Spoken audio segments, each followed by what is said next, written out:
दुनिया के सबसे माने हुए पैरानॉर्मल इन्वेस्टिगेटर्स एड और लॉरेन वॉरेन ने कई केसेस देखे, लेकिन एक केस ऐसा था जिसे वो अपनी जिंदगी के सबसे खतरनाक अनुभवों में से एक मानते थे। तो चलिए आज इसी केस की तह तक चलते हैं। ये लाइन सुनते ही एक अजीब सा डर महसूस होता है ना? पर सोचिए, डोनवान परिवार के लिए, टेड, एलन और उनकी बेटी के लिए ये सिर्फ एक लाइन नहीं बल्कि एक खौफनाक हकीकत थी। तो कहानी की शुरुआत होती है डोनोवन परिवार से। टेड, एलन और उनकी 19 साल की बेटी पैटी, वो लोग अभी अभी एक नए घर में शिफ्ट हुए थे और सब कुछ बिल्कुल नॉर्मल लग रहा था। अब नई जगह थी तो पैटी का कोई दोस्त नहीं था, और यही अकेलापन, यही खालीपन आगे होने वाली भयानक घटनाओं की वजह बन गया।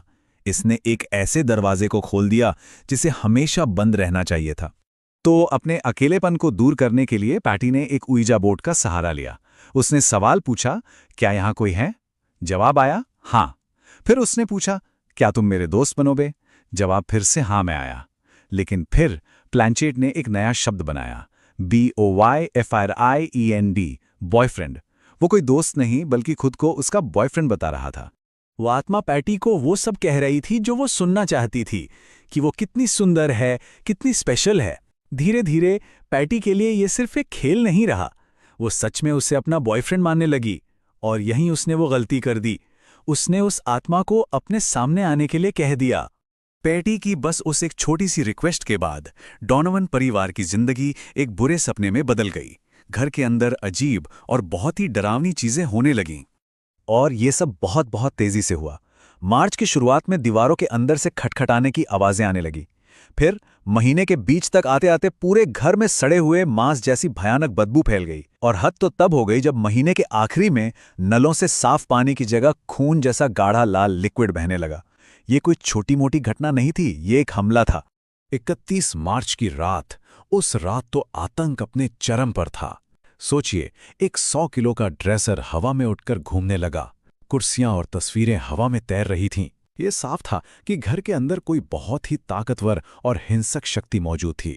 डर के मारे टेड पूरे परिवार को लेकर एक होटल चला गया, ये सोचकर कि शायद घर में कुछ गड़बड़ है। लेकिन वो शक्ति वो उनके पीछे पीछे वहां भी पहुंच गई। होटल के कमरे में भी वही सब होने लगा और उन्हें वहां से निकाल दिया गया।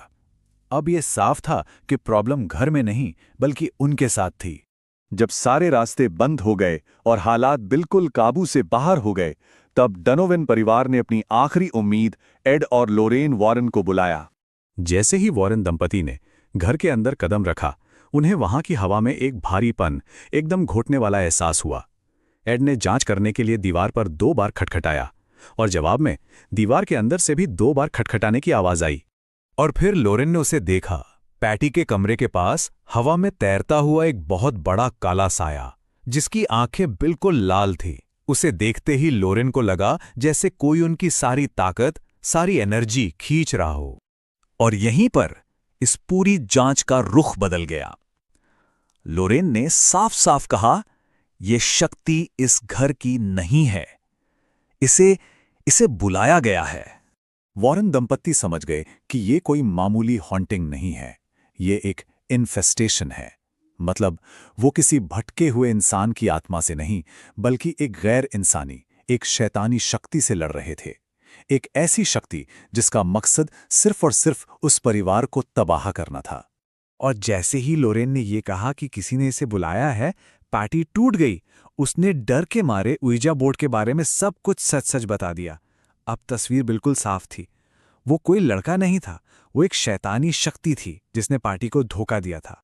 अब वॉरेन दंपति जानते थे कि इस मुसीबत से निकलने का सिर्फ एक ही रास्ता है, एक्सोर्सिज्म, यानी झाड़ फूक की एक रस्म। एड ने चर्च से परमिशन ली और अब वो घर एक जंग के मैदान में बदलने वाला था। जैसे ही प्रीस्ट ने रस्म शुरू की, घर में जैसे तबाही आ गई। कमरे का तापमान अचानक इतना गिर गया जैसे सब जम जाएगा। दीवारें बुरी तरह कांपने लगीं और फिर सारी खिड़कियां एक साथ टूट गईं और वो लाल आंखों वाला काला साया अब सीधे परिवार के सामने था। और फिर वो हुआ जिसका सबको डर था। उस शक्ति ने पैटी के शरीर पर पूरी तरह से कब्जा कर लिया। उसकी आंखें लाल हो गईं और वो हवा में ऊपर उठने लगी। जिस इंसान ने उसे बुलाया था, अब वो उसी को अपना हथियार बना रही थी। जैसे जैसे रस्म आगे बढ़ी, पैटी दर्द से चीखने लगी और फिर अचानक उसे हवा में उछाला गया, लगभग 5 फीट दूर। वो सीधा एक दीवार से जा टकराई और बेहोश हो गई। उस एक भयानक पल के बाद घर में अचानक मौत जैसा सन्नाटा छा गया। सारी आवाजें बंद हो गईं। नलों से पानी फिर से साफ आने लगा, जैसे जैसे किसी ने एक स्विच बंद कर दिया हो। सब कुछ एक झटके में नॉर्मल हो गया। थोड़ी देर बाद जब पैटी की आंखें खुलीं तो वो बिल्कुल ठीक थी। वो वापस आ चुकी थी। एग्जॉर्सिज्म काम कर गया था। उस शैतानी शक्ति को भगा दिया गया था और डोनोवन परिवार आखिरकार आजाद था। डोनोवन परिवार का ये अनुभव एक बहुत बड़ी चेतावनी है। ये हमें सोचने पर मजबूर करता है कि कुछ दरवाजे शायद बंद रहने के लिए ही बने होते हैं, क्योंकि हमें नहीं पता कि उस दरवाजे के उस पार क्या इंतजार कर रहा है।